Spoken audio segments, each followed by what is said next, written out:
வணக்கம். ஆகாஷவாணி.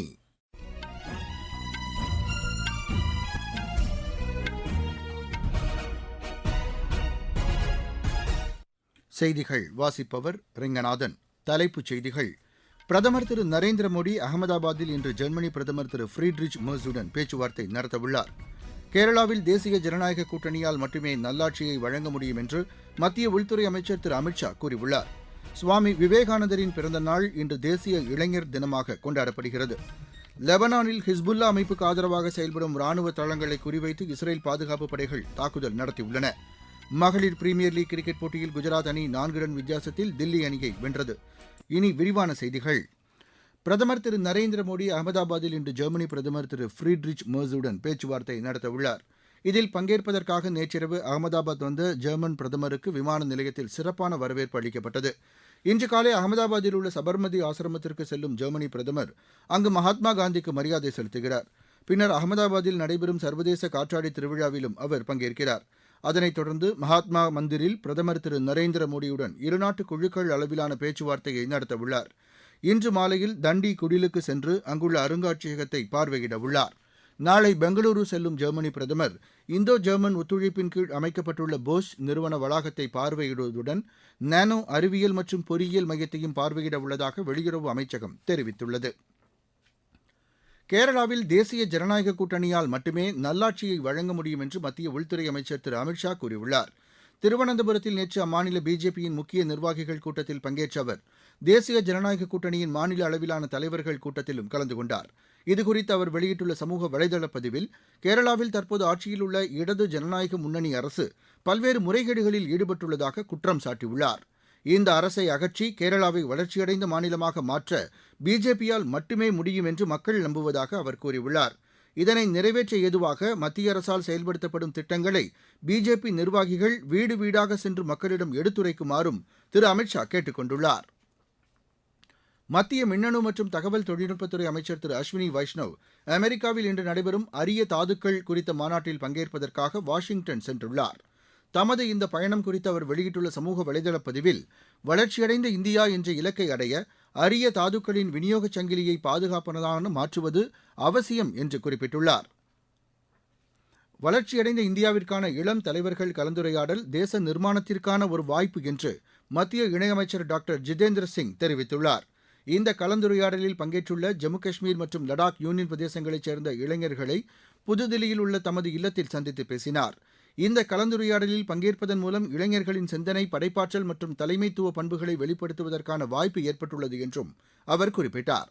இளைஞர்கள் அரசு திட்டங்களின் பலனை பெறுவோராக மட்டுமின்றி வளர்ச்சியடைந்த இந்தியாவை உருவாக்கும் பயணத்தில் தீவிர பங்குதாரர்கள் மற்றும் இணை படைப்பாளர்களாக திகழ வேண்டும் என்றும் அவர் கேட்டுக் கொண்டார். தேச ஒருமைப்பாடு மற்றும் ஒற்றுமையின் முக்கியத்துவத்தை வலியுறுத்திய டாக்டர் ஜிதேந்திர சிங், ஜம்மு காஷ்மீர் மற்றும் லடாக் சேர்ந்த இளைஞர்கள் நாட்டின் சமூக மற்றும் கலாச்சார கட்டமைப்பை வலுப்படுத்துவதில் முக்கிய பங்கு வகிப்பதாகவும் தெரிவித்தார். தேசிய மாணவர் படையினர் நாட்டின் முக்கிய ஆதார வளமாக திகழ்கின்றனர் என்று விண்வெளி வீரர் குரூப் கேப்டன் சுபான்ஷு சுக்லா கூறியுள்ளார். புதுதில்லியில் குடியரசு தின அணிவகுப்பில் பங்கேற்கும் என்சிசி மாணவர்களின் முகாமிற்கு சென்று அவர்களுடன் கலந்துரையாடிய பின் செய்தியாளர்களிடம் பேசிய அவர், தமது விண்வெளி பயணத்தின் விவரங்களை அறிந்து கொள்வதில் இந்த மாணவர்கள் மிகுந்த கவனம் செலுத்தியதாக குறிப்பிட்டார். முன்னதாக தமது விண்வெளி பயணத்தின்போது தமக்கு கிடைத்த அனுபவங்களை எடுத்துரைத்ததாகவும் அவர் கூறினார். குழுவாக பணியாற்றுவது, ஒழுக்கம் மற்றும் இலக்கை நோக்கிய கவனத்தின் முக்கியத்துவம் குறித்து மாணவர்களிடையே தாம் பகிர்ந்து கொண்டதாகவும் குரூப் கேப்டன் சுபான்ஷு சுக்லா தெரிவித்துள்ளார். RSS அமைப்பு அதன் அடிப்படை கொள்கைகளில் எவ்வித மாற்றமும் செய்து கொள்ளாமல் புதிய பரிமாணத்துடன் பணியாற்றி வருவதாக அதன் தலைவர் திரு மோகன் பாகவத் தெரிவித்துள்ளார். புதுதில்லியில் நடைபெற்ற நிகழ்ச்சியில் RSS-இன் 100 ஆண்டுகால பயணம் குறித்த திரைப்பட பாடல்களை வெளியிட்டு அவர் பேசினார். RSS நிறுவனர் டாக்டர் ஹெட்கேவர் இளம் பருவத்திலேயே சிறந்த தேசப்பற்றாளராக திகழ்ந்தவர் என்று குறிப்பிட்ட திரு மோகன் பாகவத், அவரது மன உறுதியும் ஆளுமையும் விரிவாக ஆராய்ச்சி செய்யப்பட வேண்டியது என்றும் தெரிவித்தார். நீங்கள் கேட்டுக்கொண்டிருப்பது ஆகாஷவாணியின் செய்தி அறிக்கை.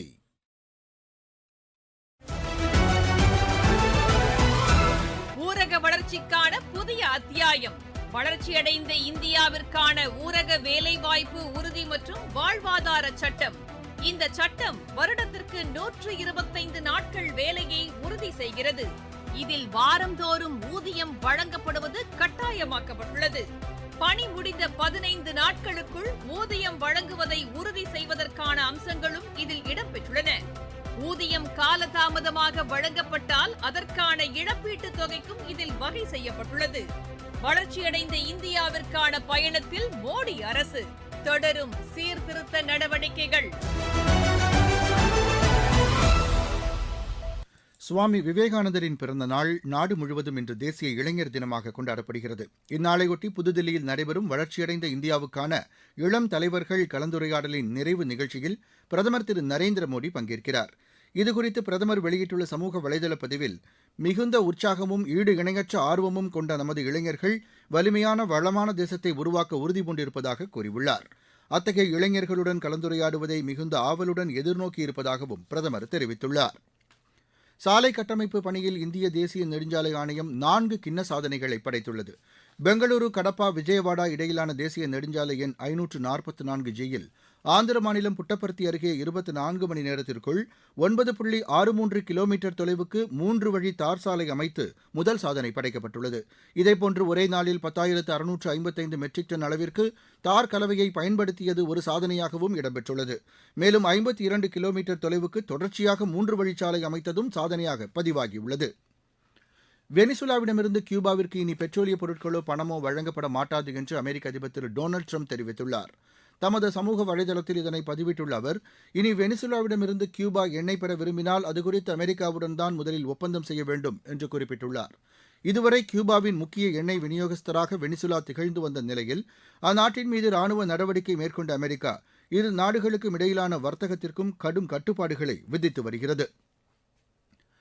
லெபனானில் ஹிஸ்புல்லா அமைப்புக்கு ஆதரவாக செயல்படும் ராணுவ தளங்களை குறிவைத்து இஸ்ரேல் பாதுகாப்பு படைகள் தாக்குதல் நடத்தியுள்ளன.